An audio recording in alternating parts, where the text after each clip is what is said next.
গল্পের শুরুতে আমাদের একটি বিমান দেখানো হয়, যার নম্বর ছিল 571 নম্বর, যা দক্ষিণ আমেরিকা থেকে চিলির সান্তিয়াগোতে উরুগুয়ের একটি দলকে নিয়ে যাচ্ছিল। বিমানটিতে 45 জন যাত্রী ছিল। এই প্লেনটি আন্দিজ পর্বতমালার ওপর দিয়ে যাওয়ার সময় তুষারঝড়ের কবলে পড়ে। পাইলট নিয়ন্ত্রণ হারিয়ে ফেলেন, যার ফলে বিমানটি একটি বড় পাথরের সঙ্গে ধাক্কা খায়। বিমানটি দুটো ভাগে বিভক্ত হয়ে যায়। যাত্রী বহনকারী প্লেনের সামনের অংশটি তুষারের ওপর দিয়ে ঘষতে ঘষতে অনেক দূরে চলে যায়। অনেক যাত্রী মারা যায় এবং যারা বেঁচে যায় তারা একটু স্থির হয়। তারা পাইলটের কাছে ছুটে যায়, কিন্তু সেও তখন মারা যায়। কিন্তু যারা বেঁচে থাকে একে অপরকে সাহায্য করে। কিন্তু রাত যখন নামে তাপমাত্রা আরও কমে যায়। ঠান্ডা এত তীব্র হয়ে ওঠে যে তারা আর সহ্য করতে পারে না। বিমানের যে অংশটি এখন খোলা আছে সেখান থেকে বরফের বাতাস বইছে। কিছু লোক খুব ভয় পেয়ে গেছে। তারা ভাবছে যে তারা আর বাঁচবে না। অন্যরা তাদের সান্ত্বনা দেওয়ার চেষ্টা করে এবং তারপর তারা লাগেজ এবং মৃতদেহ দিয়ে বিমানের খোলা জায়গাটি বন্ধ করে দেয়।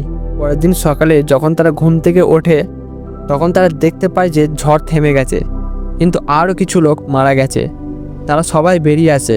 বাইরে এসে এখন তেমন ঠান্ডা নেই, সূর্য উঠেছে, কিন্তু তাদের দ্রুত চলে যেতে হবে, কারণ তারা এই জায়গায় বেশিক্ষণ টিকতে পারবে না। তাদের কাছে যা কিছু খাবার আছে তা সংগ্রহ করে এবং খাবারের জন্য অন্যদের মধ্যে বিতরণ করে দেয়। তারা জানে যে এতক্ষণ সরকার তাদের বিমান দুর্ঘটনার খবর জানতে পারবে এবং শীঘ্রই সাহায্যে আসবে। তাই সবাই এখানে অপেক্ষা করছে। যেখানে তাদের বিমানটি ক্র্যাশ হয়েছিল সেই জায়গাটি একটি উপত্যকা ছিল, যা পাথর দিয়ে ঘেরা, যার ফলে এখান থেকে পালানো কঠিন। তারপর তারা আকাশে একটি বিমান দেখতে পায় এবং তারা আনন্দে আত্মহারা হয়ে যায়।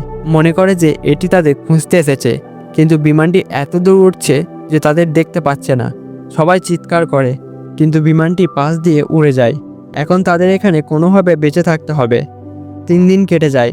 তারপর নন্দা নামে একটি ছেলে জ্ঞান ফিরে পায়। সে ঘুম থেকে উঠে তার বোনের কাছে যায়, যার অবস্থা খুবই খারাপ। বোনের কাছ থেকে সে জানতে পারেন যে তার মা বাবা মারা গেছেন। সেটা শুনে সে ভেঙে পড়ে। ওর পান করার জন্য জলের প্রয়োজন, তাই তারা তুষার গলাতে থাকে। তারা একটি বিশাল এক্স চিহ্ন তৈরি করে, যাতে কোনো বিমান আকাশের ওপর দিয়ে যেতে পারে এবং জানতে পারে যে বেঁচে যাওয়ার লোকগুলো এখনও সেখানেই আছে।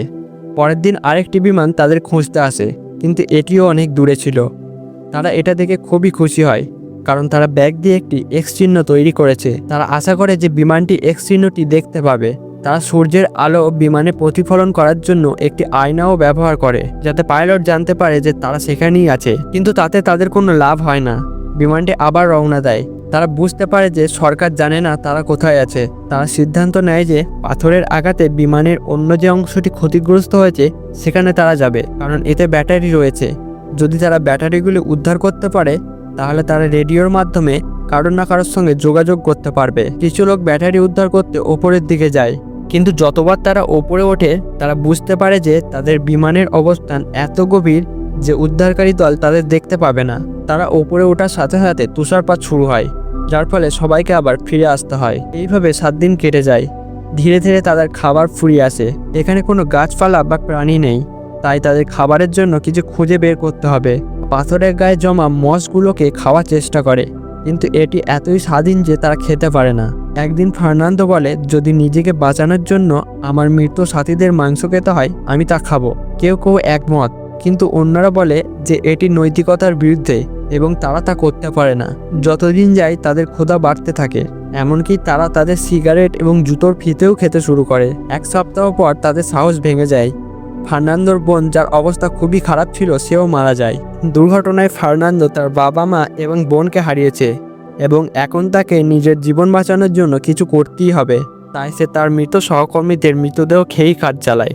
কয়েকদিন পর সে বরফে চাপা পড়ে থাকা একটি ব্যাগ দেখতে পায়। যখন সে এটি খোলে সে একটি রেডিও দেখতে পায়। রেডিও চালু করার পর জানতে পারে যে এতে কোনো সংকেত নাই, তাই তারা একটি অ্যান্টেনা তৈরি করবে। সেই অ্যান্টেনার সাহায্যে সংকেত আসতে শুরু করে। সে রেডিও শোনে এবং জানতে পারে যে সরকার তাদের খুঁজে বের করার জন্য 60 বারেরও বেশি উদ্ধারকারী দল পাঠিয়েছে, কিন্তু কেউ তাদের খুঁজে পায়নি। সেই কারণে সরকার তাদের খোঁজা বন্ধ করে দিয়েছে। বিশ্বাস করে যে বিমান দুর্ঘটনায় আর কেউ বেঁচে নেই।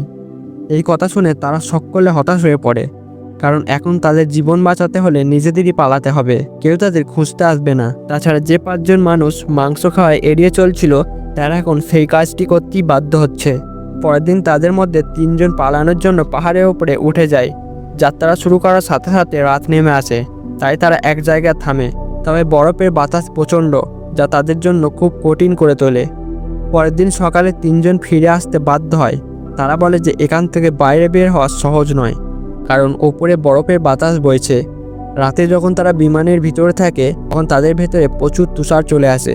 বিমানের ভেতরে অনেক মানুষ আটকে পড়ে। তারা তাদের সঙ্গীদের উদ্ধার করে, কিন্তু বিমানের ভেতরে তুষারের চাপা পড়ে এক মহিলার মৃত্যু হয়ে যায়। তারা নিজেদের সামলানোর আগেই অদ্ভুত একটা শব্দ শুনতে পায়। তারা বুঝতে পারে যে তুষারঝড় তাদের ওপর এসে পড়ছে এবং তারপর এটি তাদের গ্রাস করে। ঝড়টি এতটাই বিপজ্জনক যে আরও বেশ কয়েকজন মারা যায়। এইসব দেখে নুমা নামে একটি ছেলে নিয়ন্ত্রণ হারিয়ে ফেলে এবং বিমানের জানলায় ধাক্কা দিতে শুরু করে। তাদের পুরো বিমানটি এখন তুষারে চাপা পড়ে আছে। নুমার অবিরাম প্রচেষ্টার ফলে তার পায়ে কাঁচের টুকরো ভেঙে পড়ে, কিন্তু সে এখনও চেষ্টা ছাড়ে না। সে চেষ্টা চালিয়ে যায় এবং বেশ কয়েক ঘন্টা কঠোর পরিশ্রমের পর সে তুষার পৃষ্ঠে পৌঁছে যায়। এরপরে ভিতরে থাকা সমস্ত জীবিত ব্যক্তিরা বেরিয়ে আসে। নুমা দেখতে পায় যে তার পায়ের কাটা অংশটি সম্পূর্ণভাবে জমে গেছে। সে কোনো রকম ব্যথা অনুভবও করছে না। এখন সবাই বিমানের চারপাশে তুষার সরিয়ে তাকে টেনে বের করে আনে। তাদের এক সঙ্গীর অবস্থা আরও খারাপ হয়ে যায়। যদিও তারা তাকে বাঁচানোর চেষ্টা করে, ওর ওপর সিপিআর প্রয়োগ করে, তা কার্যকর হয় না এবং সে মারা যায়। তার পকেটে একটি চিঠি দেখতে পায়, যেটা তার মা বাবার জন্য লেখা ছিল। তারা এটি তাদের কাছেই রেখে দেয়। তারা জানে যে যদি তাদের জীবন বাঁচাতে হয় তাহলে তাদের আবার পালানোর চেষ্টা করতে হবে। তাই 36 দিন পর নুমা এবং তার কিছু সঙ্গী ওপরের দিকে এগিয়ে যায়, কিন্তু কিছু দূর যাওয়ার পর নুমা পড়ে যায়। তখন তার সঙ্গীরা তার পায়ের ক্ষত দেখতে পায়। তারা বুঝতে পারে যে তার অবস্থা খুবই গুরুতর। তারা নুমাকে নামিয়ে আনার সিদ্ধান্ত নেয়। নুমা বলে, তোমরা এগিয়ে যাও, আমি নিজেই ফিরে যাব। তারপর তারা এগিয়ে যেতে থাকে। কয়েক ঘন্টা যাওয়ার পর তারা সেই স্থানে পৌঁছে যায় যেখানে বিমানের পিছনের অংশটি ছিল, যা একটি পাথরের আঘাতে ভেঙে গিয়েছিল। এটি দেখে তারা আনন্দিত হয়। তারা তাদের বাকি সাথীদেরও ওপরে ডাকে। তারা দেখে যে বিমানের বাকি অংশে প্রচুর পরিমাণে পোশাক, খাবার এবং যে ব্যাটারিগুলো খুঁজছিল তা রয়েছে, যার ফলে তারা রেডিও চালু করে সরকারকে একটি বার্তা পাঠাতে পারে। যখন তারা এটা চালু করার চেষ্টা করে তখন এটি অকেজো হয়ে যায়, কারণটি খারাপ ছিল। নুমার অবস্থা আরও খারাপ হয়, তাই সে খাবার বন্ধ করে দেয়। সে জানে যে সম্ভবত আর বাঁচবে না, তাই সে খাবার খেয়ে তা নষ্ট করতে চায় না। তারা বিমানের পিছনে একটি বড় ওয়াটারপ্রুফ কাপড়ও খুঁজে পায় এবং সেটা দিয়ে একটি স্লিপিং ব্যাগ তৈরি করে। এখানে তারা তাদের ছোট রেডিওতে খবর শুনতে পায়, যা তারা আগে পেয়েছিল, যে বিমান বাহিনী আবার তাদের জন্য একটি উদ্ধারকারী দল পাঠাচ্ছে এবং এটিই হবে শেষবার যখন কেউ তাদের খুঁজতে আসবে। 58 দিন ধরে ওরা ওখানে আছে। নুমা খুব খারাপ অবস্থায় শেষ নিঃশ্বাস ত্যাগ করছে। মারা যাওয়ার আগে সে তার সাথীদের বলে, আমি মারা যাওয়ার পর তোমরা আমাকে তোমাদের খাবার হিসেবে খেয়ে নিও, এইভাবে আমি অমর হয়ে যাব। আমাদের মধ্যে যদিও একজন বেঁচে থাকে তাহলে অন্যদের আত্মত্যাগ বৃথা যাবে না। এরপর নুমা মারা যায়। নুমার শেষ কথায় সবাইকে সাহস যোগায় এবং দুজন লোক আবার চেষ্টা করার সিদ্ধান্ত নেয়। তারা পাহাড়ের ওপরে উঠতে শুরু করে। যখন তারা চূড়ায় পৌঁছায় তখন তারা পাহাড় ছাড়া আর কিছুই দেখতে পায় না এবং বের হওয়ার কোনো পথও দেখতে পায় না। তারা আবার ফিরে যাওয়ার সিদ্ধান্ত নেয়, কিন্তু তারা জানে তারা যদি ফিরে যায় তবুও তারা বাঁচতে পারবে না, তাই তারা এগিয়ে যেতে থাকে। বেশ কয়েকদিন যাত্রার পর তারা একটি নদীর কাছে পৌঁছায়। তারা এটি দেখে এবং সেখান থেকে পানি পান করে আনন্দিত হয়, কারণ তারা বেশ কয়েকদিন ধরে পানি পান করেননি। ঠিক তখনই নদীর অপর পাড়ে একজন লোককে ঘোড়ায় চড়ে যেতে দেখে। প্রথমে তারা তাদের চোখকে বিশ্বাস করে না, কিন্তু শীঘ্রই তারা বুঝতে পারে যে এটি বাস্তব। তারা সাহায্যের জন্য চিৎকার করে, কিন্তু লোকটি তাদের কথা বুঝতে পারে না, কারণ সে অনেক দূরে ছিল। তারপর লোকটি একটি পাথরের চারপাশে একটি কাগজ জড়িয়ে তাদের দিকে ছুঁড়ে দেয়। তাদের কাছে একটি পেন্সিলও দেয়, যা দিয়ে তারা তাদের পুরো কাহিনী লিখে ফেরত পাঠায়।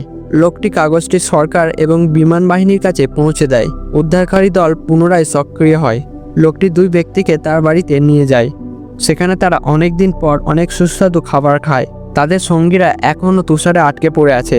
তারা রেডিওতে শুনতে পায় যে একটি উদ্ধারকারী দল তাদের কাছে পৌঁছাতে চলেছে। তারা নিজেদেরকে প্রস্তুত করে এবং শীঘ্রই একটি হেলিকপ্টার তাদের শহরে নিয়ে যায়। তাদের পরিবার সেখানেই অপেক্ষা করছে। সকলেই তাদের প্রিয়জনদের দেখে খুব আনন্দিত হয়। পরে তাদের হাসপাতালে নিয়ে যাওয়া হয়। যদিও তারা বাড়ি যেতে পারত, তবুও তারা একে অপরের সাথে একটি রাত কাটানোর সিদ্ধান্ত নেয়।